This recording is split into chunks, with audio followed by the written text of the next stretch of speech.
because you don't want on the southern side your bedrooms, your living areas, because it's going to be cold. They're never getting any sun. So on the southern side, it's more bathrooms, etc.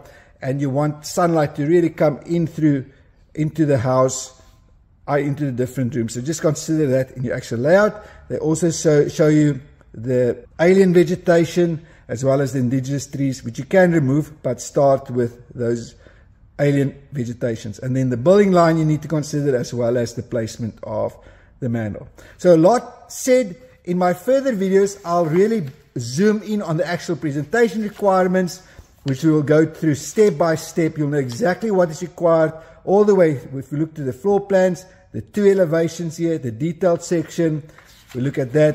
We look also at the site plan, the 2-point perspective, and lastly, the presentation requirements and how you need to put everything together in sequence for your final submission. Last thing I'd like to do is take you to this assessment criteria checklist that is at the back of your actual pad document, and my future videos will really zoom in on every component and making sure that you understand each one of these sections, because this checklist, as you go through it, you need to tick it off and make sure that you've met all the requirements given.